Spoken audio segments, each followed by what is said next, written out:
Told you I'll be back. Well, didn't mean to be this late, but some things I had to do. Some things. Now, this is a movie that I told you before is mostly based on my life. I lived this movie. I completely lived this movie and all of the craziness that goes down with it. Just like the Wolf of Wall Street, this is the same thing of how I went through this process. Just like that is our life.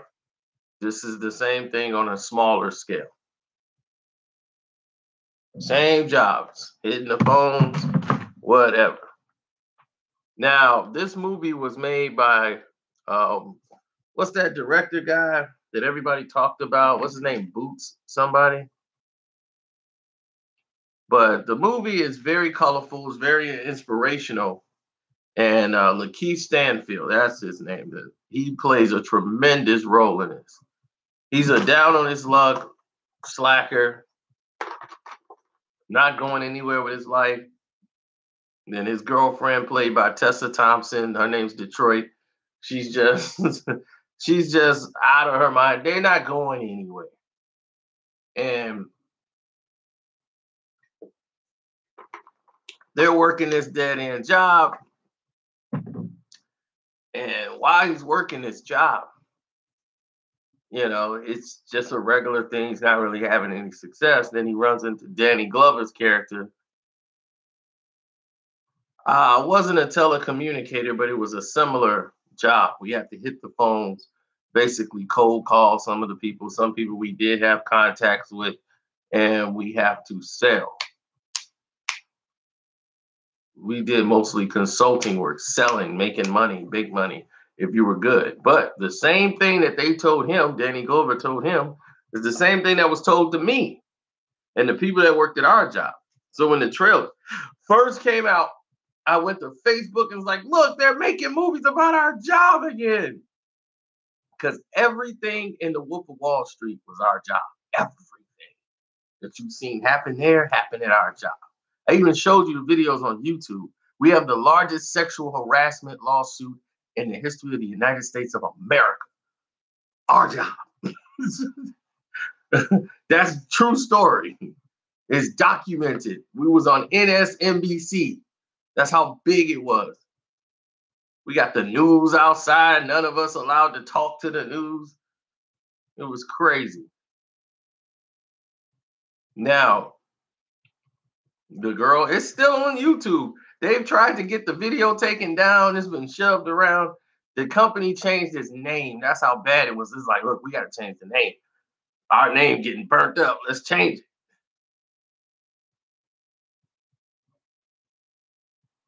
But now, back to the movie. Danny Glover's character tells him that he has to get his white voice on. Same thing they told me. I was talking with too much bass. Me! I barely have any bass in my voice. But it was too much bass in my voice, and that's why it wasn't going on. And they was like, look. And I'm going to tell you how the conversation was given to me. Danny Glover, another black man, was telling him. They had a white guy tell me.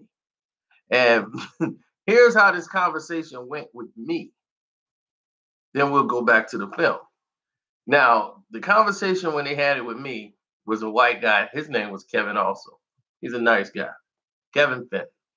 Real tall guy. He came sit down. He said, Kevin, yeah, I don't want you to think that we're racist. We're not racist. We're just saying that a lot of these business owners, they're just not used to dealing or doing business with blacks. So, sometimes they feel like threatened if they hear a lot of bass in your voice. So if you just make your voice sound a little lighter, not white, no, just take some of the bass out of your voice. Make your voice sound lighter, like you're happier or something. It makes them more, they feel more comfortable to do business. So in other words, he's telling me, sound white. That's all this. So if I go, hey, hello, Holmes. Hey, I'd be like, that is not like my voice. That's not what they're looking for. I need to sound white. And in this film, that's what happens to Lakeith's character. He starts sounding white with David Cross' voice playing in there. Hi, that's super. Okay, bud. So next thing you know, he's doing so good. He's making all these sales. He goes up to the big office. And the more he goes up, the more the people that he normally was surrounded with thinking he's selling out. And he's like, I'm not selling out. They're like, yeah, we kind of think you're selling out. And it gets crazier after that. Like it starts going up, and Army Hammer's like, yes, you're gonna be great. You're gonna be in the penthouse. You're gonna do this. Oh, it's outstanding, man. It's crazy. But it shows you the levels of how far you can go up and the ladder, and is it worth it in the end? Is it a good movie? It is a great movie. 3.5 stars for Sorry to Bother You. Go see it ASAP.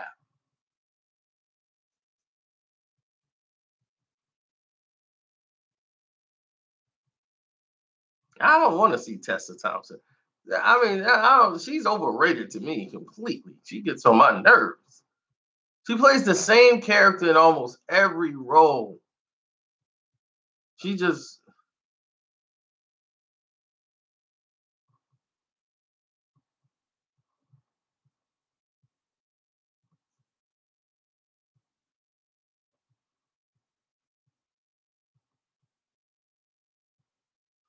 she was cool on Apollo, yeah, in the Creed movie, yeah. But she plays that same role. She was the same role in Thor Ragnarok. She's the same role in Dear White People. She's the same role in all these films.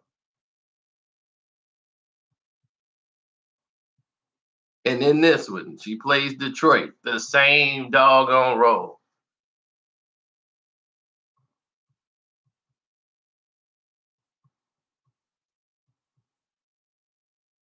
Now she wants to make out with Janelle Monet and all this stuff.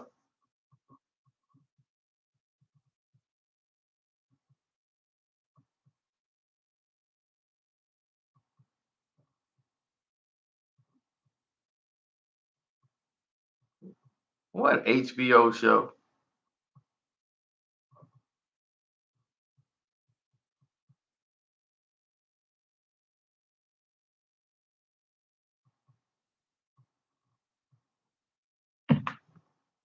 Well, they can have them all.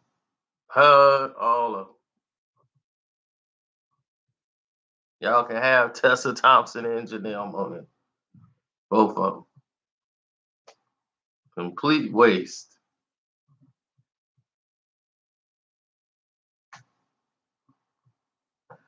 How do you think her character is? Her name is Detroit. Very passionate, power to the people type character.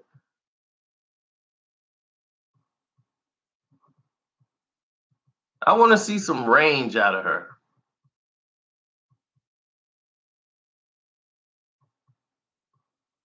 Is there a bug in here? How did it get in here? But I would like to see more range out of her. Like with Keith Stanfield, he carries this film all the way through.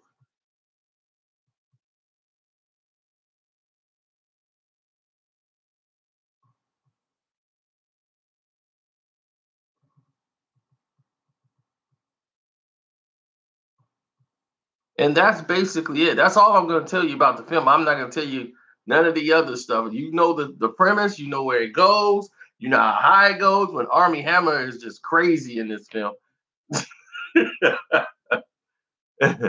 as his boss. My goodness.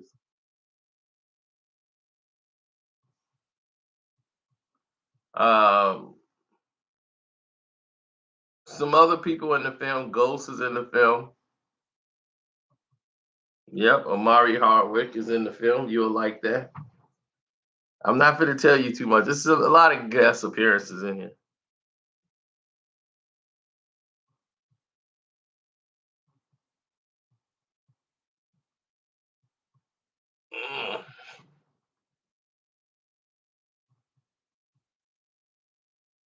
A lot of people did a great job in the movie.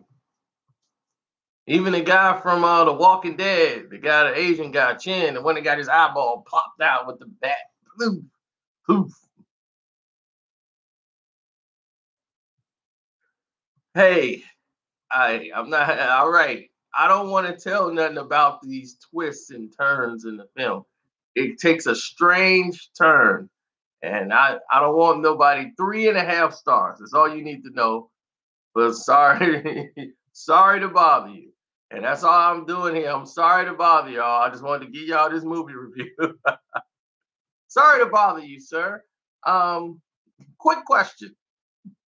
I'm like, we used to do this job with our eyes closed. I use a 4-star system. I don't use 5.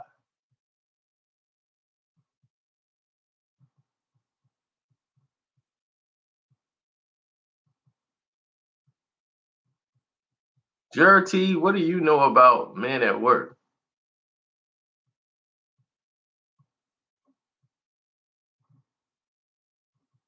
You must be somebody I know.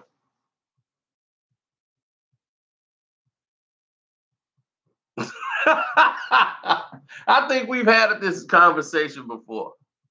Yes, we've had this conversation before. Emilio Estevez, the greatest actor of all time. I'm out.